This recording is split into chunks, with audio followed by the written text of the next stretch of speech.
Hola, muy buenos días, mis estimados y estimadas estudiantes. Les doy la más cordial de las bienvenidas en un contexto donde como país ha sido muy complejo, como lo hemos conversado constantemente en términos de todo lo pandémico que nos ha tocado enfrentar y por lo tanto como todos los impactos también a nivel psicológico y a nivel social.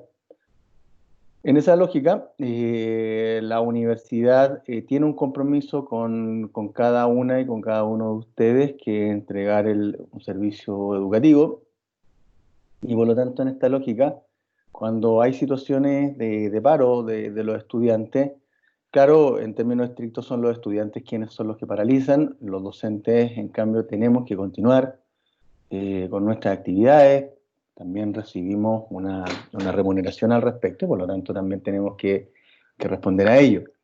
Por lo tanto, lo que se ha hecho históricamente tiene que ver con que en estas circunstancias los profesores podamos hacer clases resúmenes, ya como la integración de los contenidos que hemos visto, de tal forma que de una u otra forma, valga la redundancia, pueda servirles como un apoyo ya para la preparación en este caso, de la prueba número 2 que nos quedaría por rendir. ¿Ya?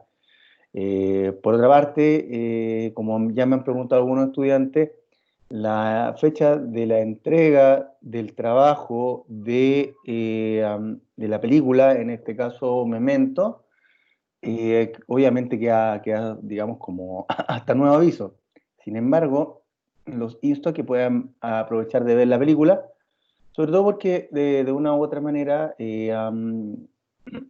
históricamente, la biblioterapia o la cineterapia se utiliza como para que, en este caso, los estudiantes y las estudiantes puedan tener otra visión digamos, como en este caso de los contenidos y cómo se pueden aplicar también al análisis de las películas y también uno puede extraer aprendizajes de ellos. Por lo tanto, en esa lógica, eh, um, los insto a que puedan ver la película y, sin lugar a dudas, por otra parte, también puedan integrando los conceptos de proceso psicológico y en particular el de memoria a la película, que es muy claro al referirse al fenómeno de la memoria en el film, ¿ya? ¿Qué otras cosas más les puedo comentar? Que obviamente va a haber que recalendarizar, en este sentido la prueba de cátedra que teníamos como fijada para la primera semana, segunda semana de julio, probablemente haber que reprogramarla. Sin embargo, veamos cómo obviamente se van a ir desarrollando los sucesos a partir de, en este caso, las negociaciones que se establezca entre la dirección de la carrera y, en este caso, quienes han liderado el paro de estudiantes.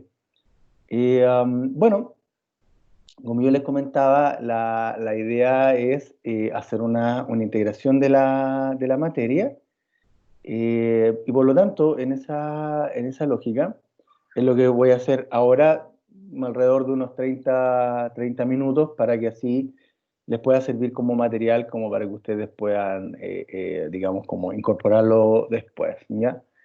No puedo ver materia nueva por si acaso.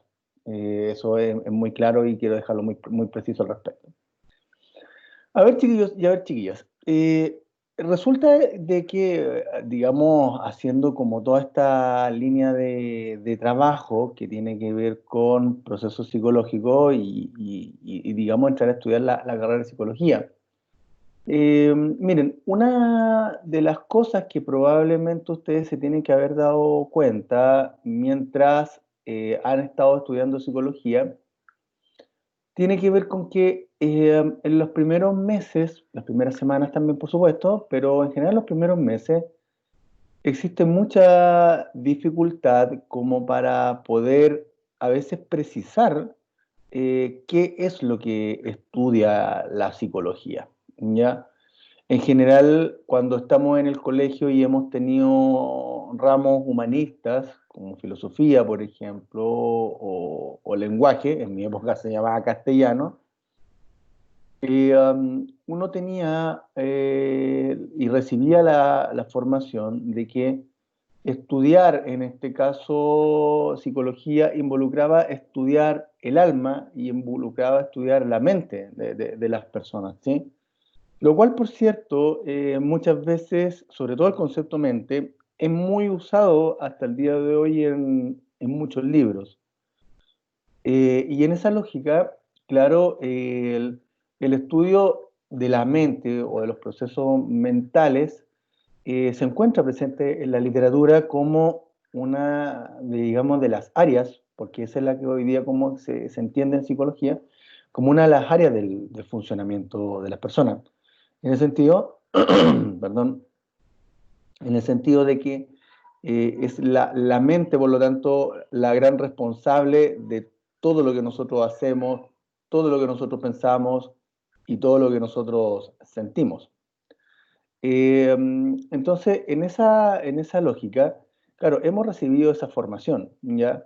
Sin duda que la psicología cuando comenzó hace muchos años atrás, cuando la psicología era parte de la filosofía y que en este caso se entendía como el estudio del alma, ¿sí?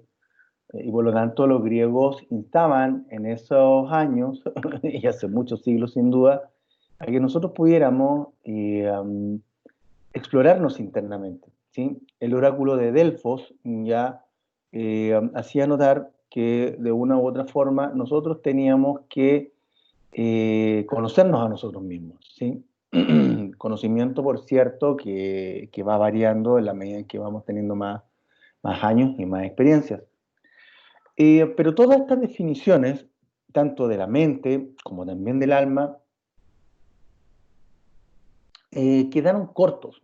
Y quedaron cortos en términos de que, como ustedes han ido estudiando en ramos como la introducción a la psicología, por ejemplo, que el estudio, en este caso, de los procesos internos, tuvo muchas dificultades en siglos pasados debido a que costaba mucho eh, um, estudiarlo científicamente. Y estudiarlo científicamente en el sentido de que desde la medicina, desde la química, desde la física, disciplinas, también al igual que la psicología, empezaron a utilizar un método, en este caso el método científico, que involucraba de que había que medir, había que pesar, había que tomar una regla, había que estudiar en laboratorios, los procesos que la biología, la medicina, la química y la física, digamos, tenían, ¿ya?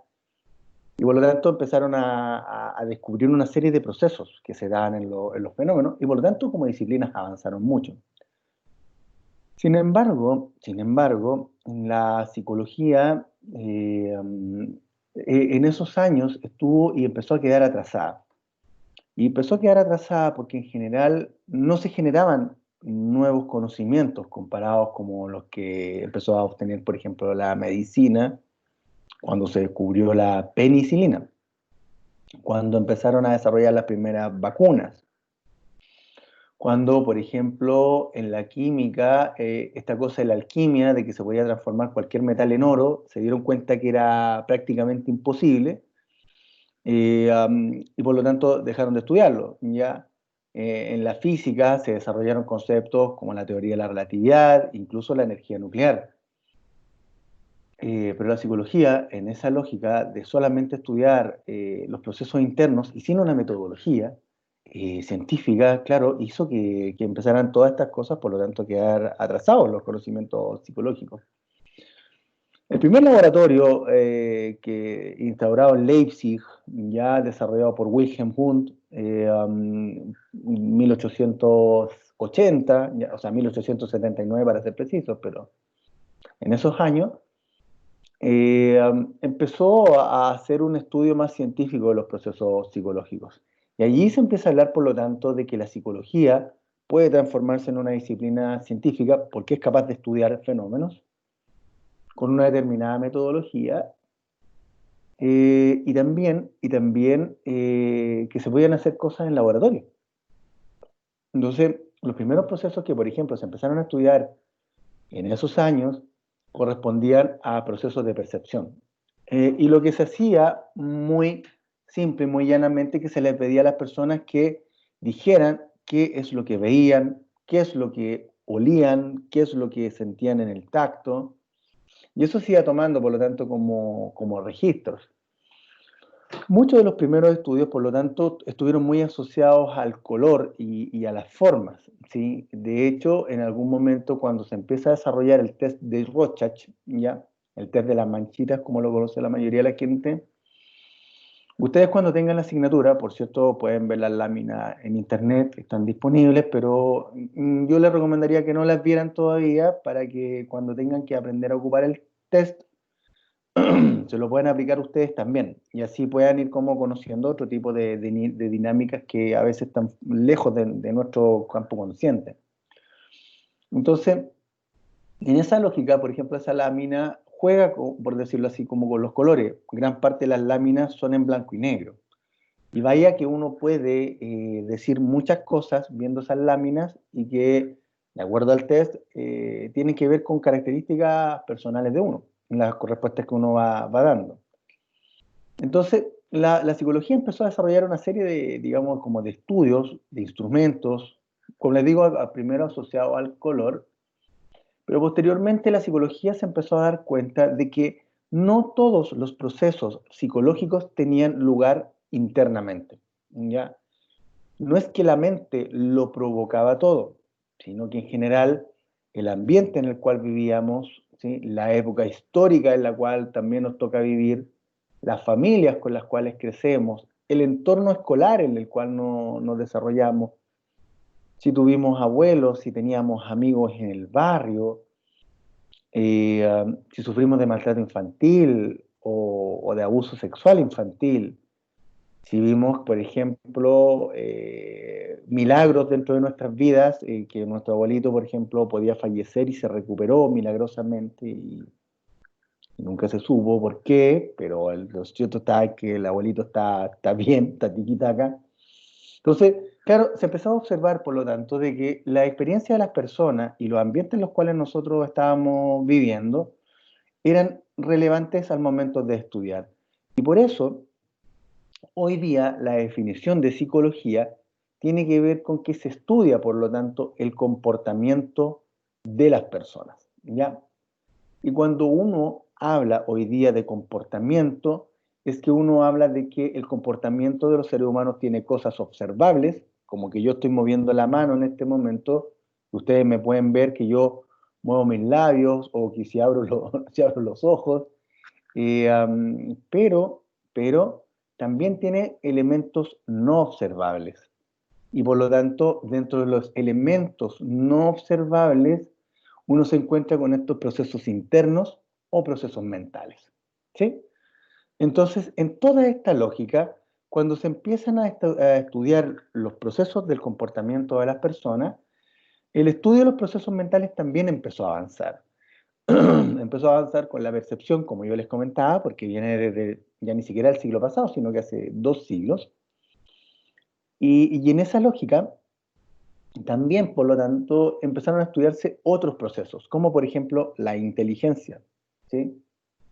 Y se desarrollaron instrumentos para, en este caso, estudiarla. En este caso, hoy día, el BISC, que es con WISC, que es el test de inteligencia para los niños, y el WAIS, que es el WAIS para adultos, es un test que ya está en la quinta versión y que se ha ido desarrollando conforme han pasado los años y cada vez se ha ido mejorando como instrumento para medir inteligencia, ¿ya? Una de las aplicaciones prácticas, dentro de todas las que hay, por ejemplo, tiene que ver con que cada colegio en general tiene lo que se llama un programa de integración escolar, los famosos PIE.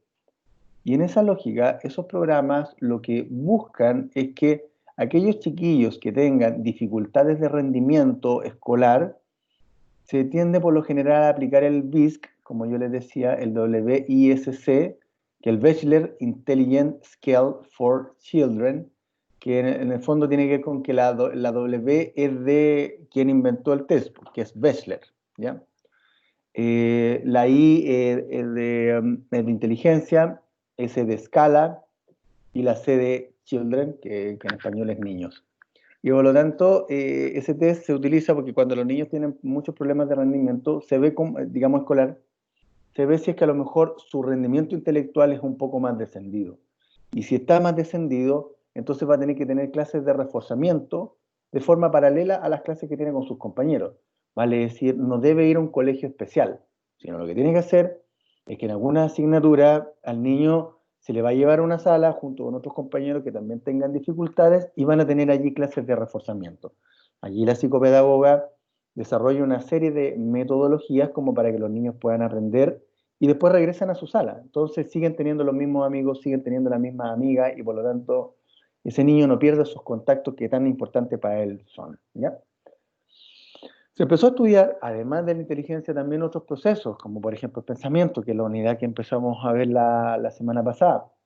Perdón, y donde allí nos encontramos con que la forma de pensar de los seres humanos está demostrada que es el principal determinante que tenemos en nuestro comportamiento, nuestra forma de pensar, nuestras ideas, nuestras creencias respecto a las cosas. Eso por lo general tiende a influir mucho en las cosas que hacemos, en las cosas que podemos dejar de hacer. Y cuando se empezó a estudiar más el pensamiento, se empezó a observar que, y casi obvio, por lo que podríamos ver ahora en este siglo, por cierto que esto se viene estudiando hace más de 5 décadas, pero que el pensamiento está compuesto por palabras, ¿ya? Y por lo tanto el léxico, vale decir, la cantidad de palabras que tengamos, va a nutrir nuestro pensamiento y puede hacer que nuestra forma de pensar se complejice y pueda alcanzar mayores niveles de abstracción. Y esto no es con que uno ande descubriendo la pólvora en el pensamiento, sino que tiene que ver con que uno entiende más las cosas que pasan en la vida, ¿ya? Y también se fue avanzando respecto de que cada palabra, si bien hay significados que los diccionarios nos pueden entregar para todos, las personas también pueden darle su propio significado a las palabras y por lo tanto entender otras cosas que no necesariamente son las que hayan que entender. No necesariamente, por lo tanto, una instrucción, por ejemplo, párate, siéntate, van a ser procesados de la misma forma por todos los niños porque en general, los niños también pueden atribuir determinados significados. Lo mismo en adolescencia, lo mismo como cuando somos adultos. Entonces, el pensamiento también empezó a ser estudiado en esta lógica. El mundo emocional de las personas también se empezó a desarrollar. También se desarrollaron cuestionarios o test para medirla. También hoy día el concepto de inteligencia emocional muestra cómo es que el funcionamiento emocional de las personas ha ido avanzando y donde también se ha ido apreciando de que tenemos, por lo que toda la investigación muestra, a que así como nosotros educamos nuestra forma de pensar en términos de que recibimos teorías, nos preocupamos de leer cosas como para poder potenciar más nuestra manera de pensar, también tenemos que aprender a educar nuestras emociones. Y también tenemos, por lo tanto, aprender a actuar cuando sentimos rabia. Tenemos que aprender a actuar cuando sentimos tristeza. Si no estamos motivados para hacer algo, podemos actuar y ir fabricando la motivación en el camino, ¿ya? En fin, el mundo de la emoción, el mundo de la motivación también se ha podido estudiar. Y todo esto dentro de lo que son los elementos internos del comportamiento de las personas.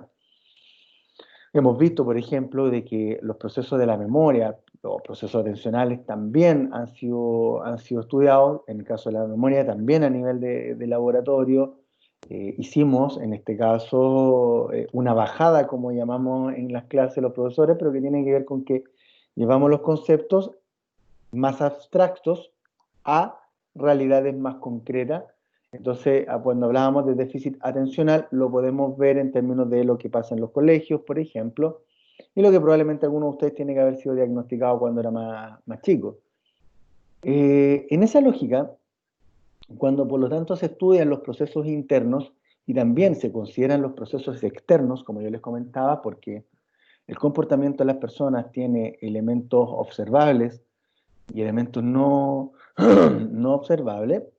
Uno de los elementos externos, por lo tanto, que se desarrollaron teóricamente el siglo pasado, tiene que ver con los aportes de Lev Vygotsky, eh, uno de los grandes padres de la psicología, quien acuñó y armó, en este caso, y estructuró el concepto de el modelo sociohistórico o sociocultural de los procesos psicológicos. Y eso tiene que ver con que, como lo hablábamos hace un ratito atrás, o como yo se lo mencionaba, que la cultura en la que vivimos no tan solo nos enseña a hablar, sino que también ayuda a, como diría Vygotsky, a la conformación de los procesos psicológicos. Sin duda que el cerebro nos va a permitir hacer una serie de funciones. Nos va a permitir la memoria, nos va a permitir el, digamos, funcionamiento emocional, nos va a permitir pensar, ¿ya? Una serie de procesos psicológicos como los que hemos estado viendo hasta ahora. Sin embargo, depende mucho de dónde nacemos, el cómo se van a ir desarrollando estos procesos, si somos estimulados cuando niños o no somos estimulados cuando niños, ¿sí?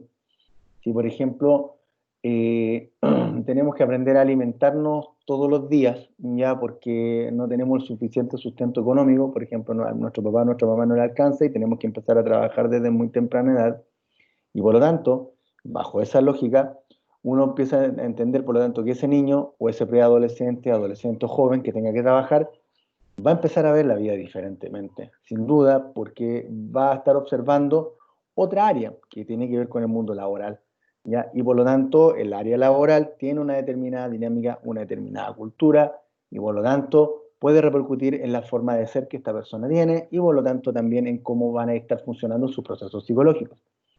Entonces, el modelo sociohistórico de Vygotsky, ya también conocido con el nombre del modelo sociocultural, da cuenta de cómo es que todo lo que nos rodea nos va ayudando también en nuestro desarrollo y en particular en, como les decía recientemente, en la conformación de los procesos psicológicos.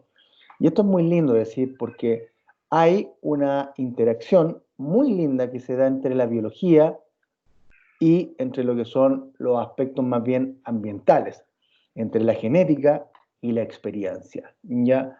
En general, ustedes se van a dar cuenta que a lo mejor estudiando psicología, probablemente ustedes ya venían como con algo para estudiar psicología, que les gustaba preguntarse más por qué la gente actúa de una determinada forma.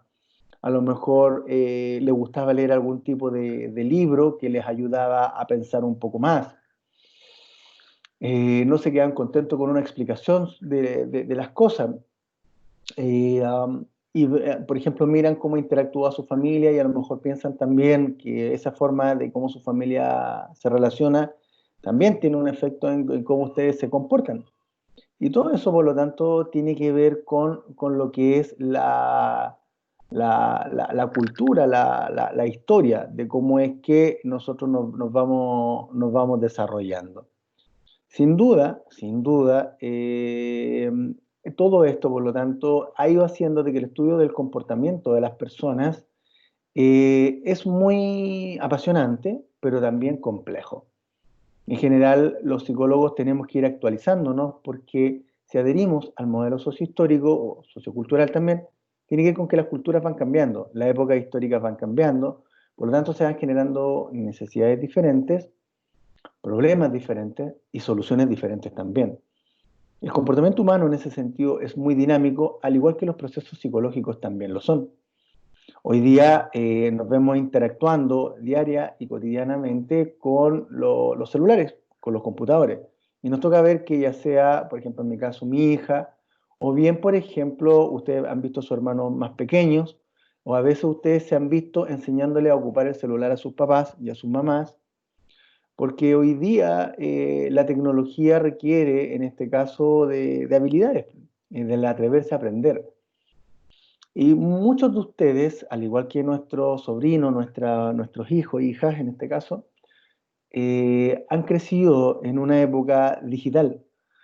Digital en el sentido de que todo es mucho más rápido, el celular es muy intuitivo, en general los niños tienden a usarlo y aprender más rápidamente porque como vienen con menos ideas y menos experiencia, obviamente porque recién nacieron, y ya poco tiempo en el mundo, entonces tienen un mayor grado de intuitividad, ¿ya? Y por lo tanto pueden aprender a pasar sus deditos rápidamente por la pantalla, sin estar como con toda esta carga de experiencias donde si nosotros no aprendíamos, alguien nos decíamos que no era, que éramos burros, qué sé yo, que éramos tontos, que éramos lentos, y que crecimos a veces con esa idea de las cosas.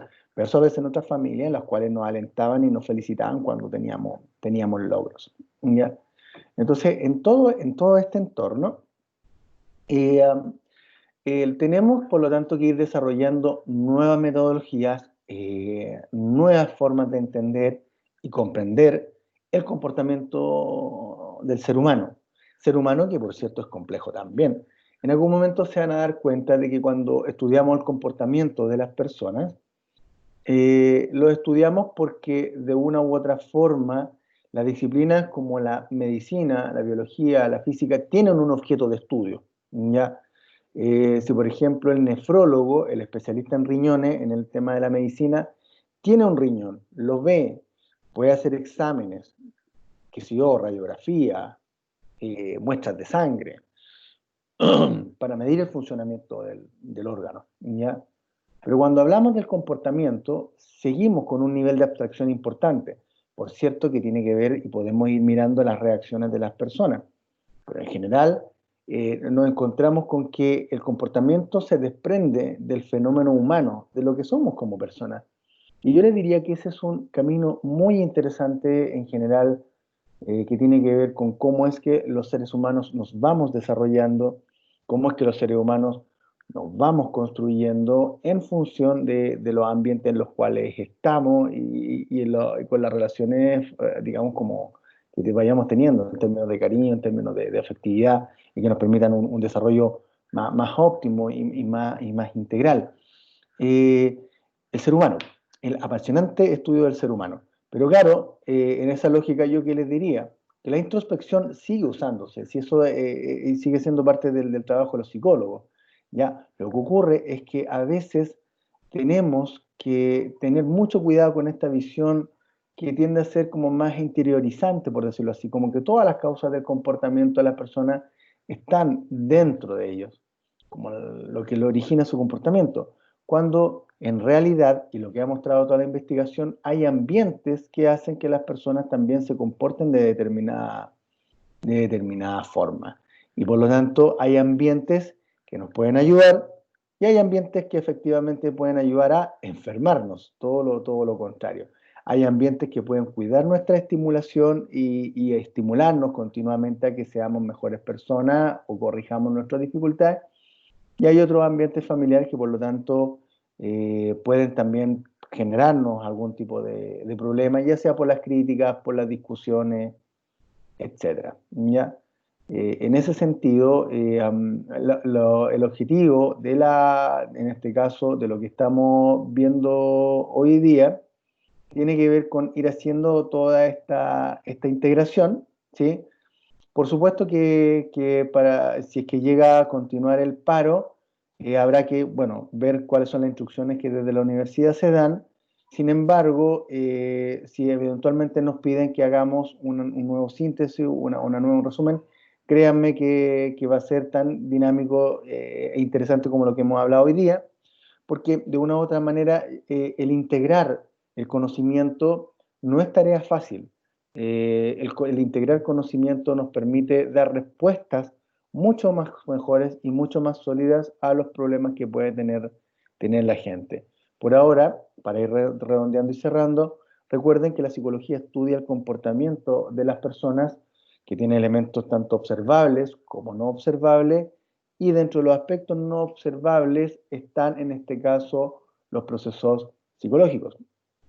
Ya procesos que hemos estado estudiando, y en todo esto la época histórica en la cual nos toca nacer, los ambientes familiares, ambientes escolares, el barrio en el que vivimos, sí van a ser factores importantes que van a ayudar a la conformación de los procesos psicológicos y por lo tanto tenemos que sumar también los aspectos externos a estos fenómenos internos que ya se dan y que cerebralmente ya están como predispuestos a funcionar, ¿sí?